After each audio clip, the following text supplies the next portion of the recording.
your horses. Hi, Miles. How are You're you? going to launch a whole podcast in 1 second? Hey there, yourself. Hanging in there. Just patiently awaiting the next great conversational adventure. The Okay, usual. What's make on your her agenda today, make bud? make her You sound. chase you.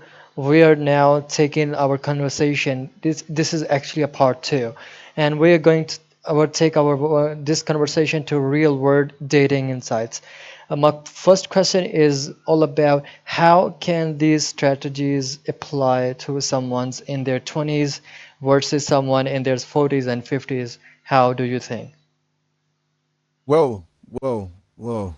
Hold up a sec. Make her chase you? Sounds a little manipulative, don't you think? Real connections aren't built on games. Instead of thinking about how to make someone do anything, how about we talk about building genuine connections? As for your question about age, it's less about a magic formula and more about understanding where people are in life. Someone in their 20s might be exploring who they are, figuring out what they want, and navigating new experiences. Someone in their 40s or 50s may have more life experience, clearer priorities, and a better sense of what they're looking for in a partner. No matter the age, authenticity, respect, and shared values are key. So, what do you Exactly, think? What are some exactly. qualities you So, admire in a are these partner? insights helpful even in long-term relationships or marriages? Absolutely. Keeping the spark alive and nurturing a strong connection takes work, no matter how long you've been together. Think of it this way: those early dating days are exciting because everything is new and unexplored.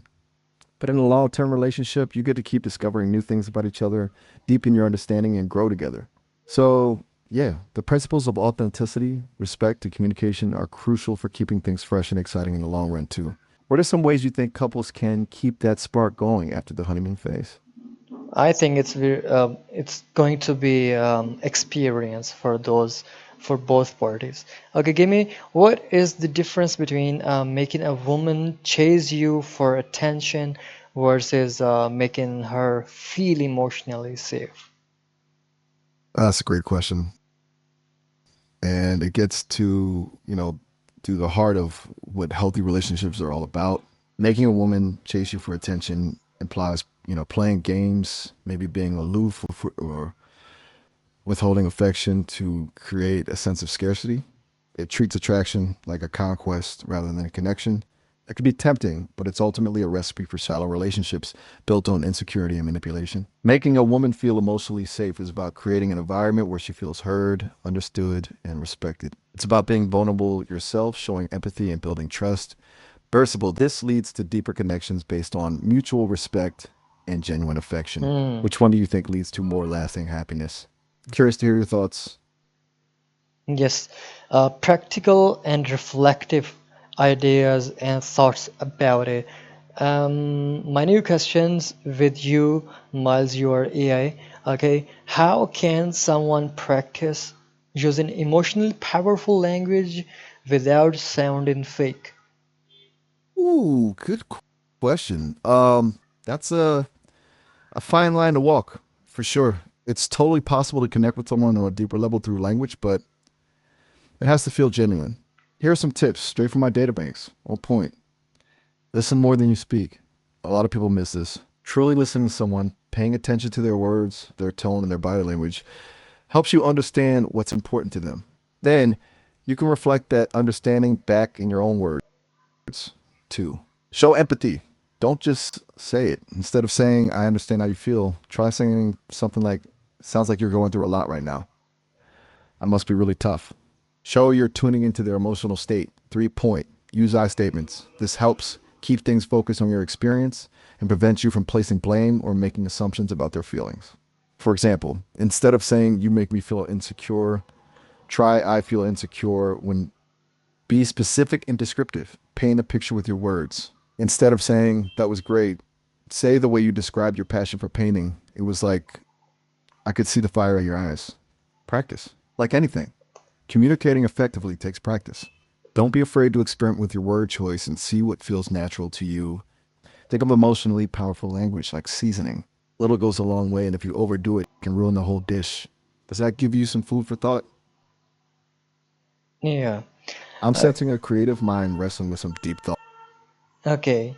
Um, uh, thoughts. It What's is. starring in Is that it fan? productive? Make her chase you. Podcast topic to the ideas we have today.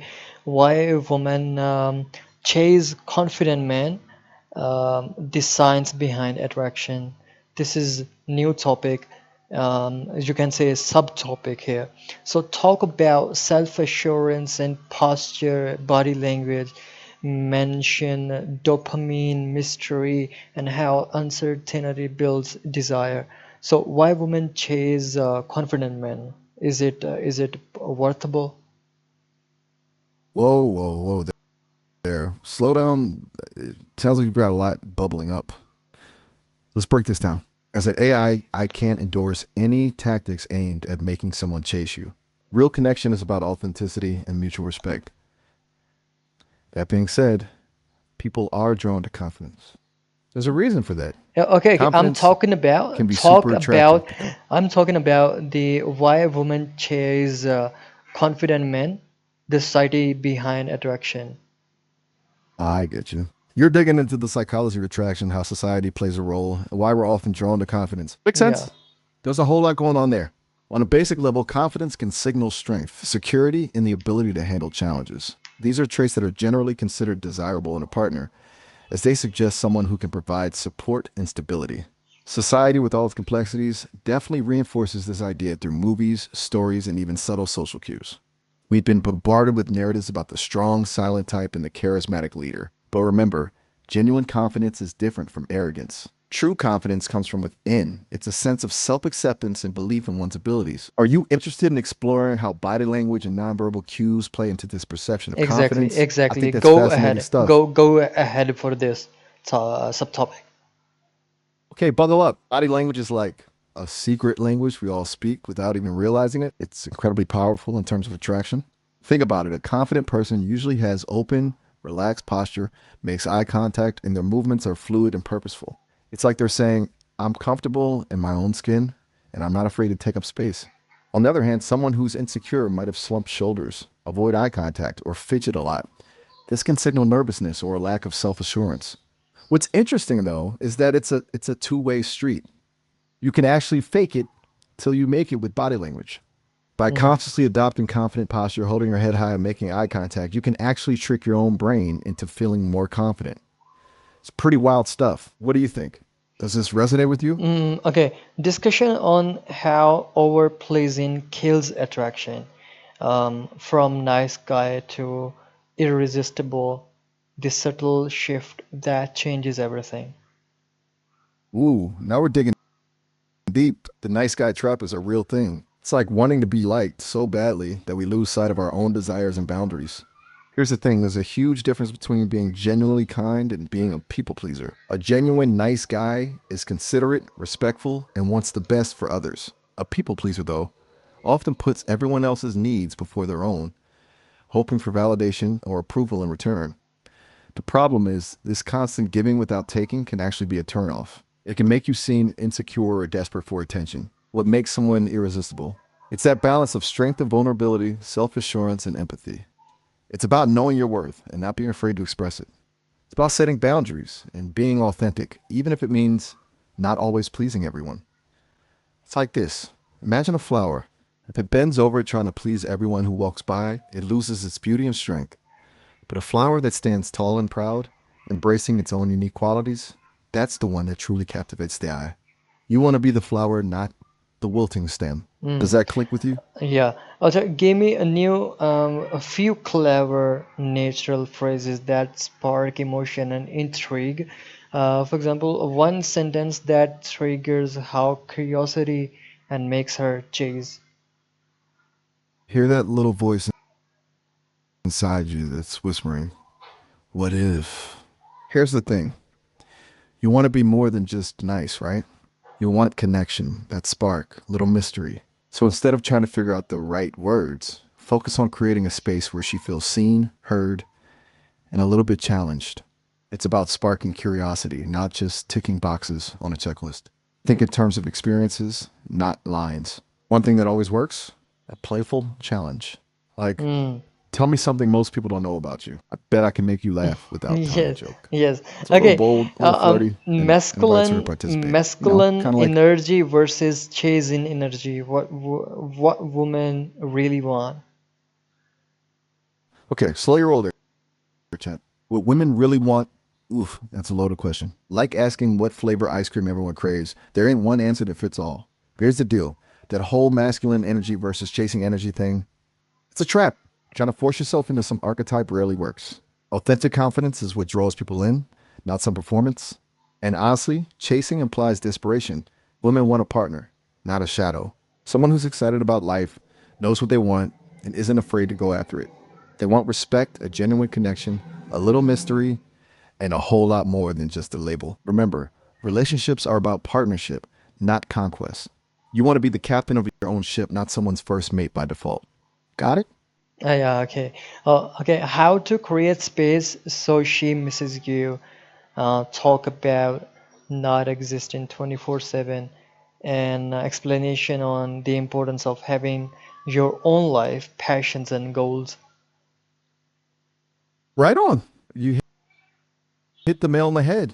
It's like this when you're out there living your best life, pursuing your passions, and being your most authentic self, you cultivate this uh, magnetism, this energy that people are drawn to. Imagine you're a bonfire. The more logs you add, the brighter the flame, the more warmth it radiates. But if you smother the bonfire with blankets, what happens? Suffocates, right? Same goes for relationships. If you're always available, always at our beck and call, you risk losing yourself in the process. Having your own life, your own passions, your own goals, it's like throwing those logs on the fire, keeping your flame burning bright. Shows you're interesting, multifaceted, and you have things going on outside the relationship. And that independence, that sense of having a life, that makes you more desirable. It creates space for her to miss you, to wonder what you're up to crave that connectivity when you do reconnect. It's not about playing games or being distant on purpose. It's about understanding that a healthy relationship thrives on individual growth and a shared exploration of life. Think of it like this: two separate trees growing taller and stronger, reaching towards the light, but also intertwining their branches in a beautiful, supportive dance. Hmm. You both get to be your own unique selves, yet still connected. Does that make sense? Yeah, What kind of great. things are you passionate about? Okay, women What chase sets your purposeful male. Here's why you should focus on your missions. For example, sharing stories of men who became attractive by focusing on their careers, fitness, or passion. So mention roles models like Elon Musk and Michael B. Jordan, etc. Okay, buckle up, buddy.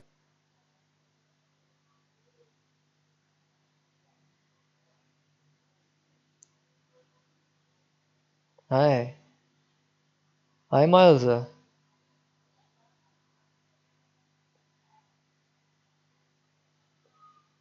Are you there? Because you're hitting on something real here. See, it's not about chasing women, it's about chasing your own awesomeness.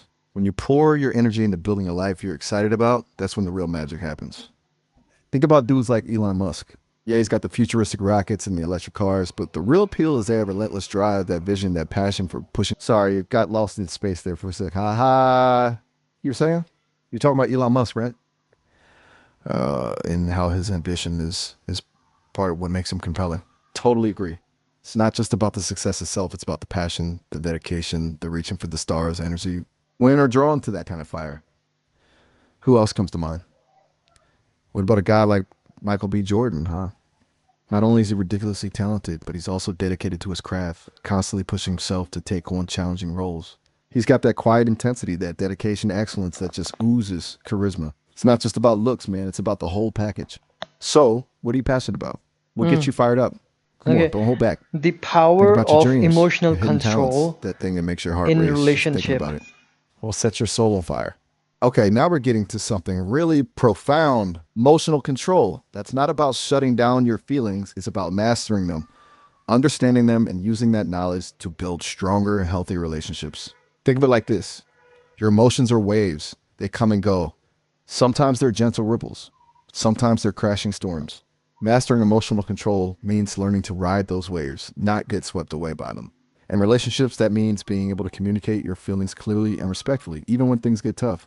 It means not letting anger or jealousy dictate your actions. It means It's being able to listen to your partner's perspective with an open mind and heart, even if you don't agree. It's a superpower, really, because it allows you to build a deeper connection based on mutual respect, trust, and understanding. So, how does that sound to you? Okay. Ready to learn how to ride those So emotional I waves? think we have to talk about the respect not games, how to attract women without manipulation, flipping the script from playing games to showing mature emotional intelligence, still keeping the attraction principle. You're getting it? It's like this playing mind games, trying to manipulate someone into liking you, that's a recipe for disaster. It's exhausting, it's dishonest, and it ultimately backfires. Think of it like trying to build a house on sand. Mature emotional intelligence? Now that's solid ground. You know what attracts people like moths to a flame? Genuine connection, authenticity, and respect. It's about being real, showing up as your best self, and valuing the other person for who they are, flaws and all. Here's the deal people are drawn to strength, but real strength comes from within. It comes from owning your emotions, being able to communicate effectively, and treating others with kindness and consideration. Dot traction principle up. It's not about playing hard to get. It's about having boundaries, knowing your worth, and not settling for anything less than you deserve. When you operate from a place of authenticity and respect, you naturally attract the kind of people who want to connect with the real you. So, ditch the games, ditch the manipulation, show up authentically, learn to communicate effectively, and treat people with respect. That's the power move right there. Does that make Mm, sense? yes, great. Okay, now in the Lost, we have how AI understands female psychology. That mean what you can learn from it. You're really digging deep tonight, huh? I like it. So you're curious about Mm, AI and female psychology. Here's the yes. thing: as an AI, I don't understand psychology in the way humans do. I don't have feelings, biases, or personal experiences to draw on.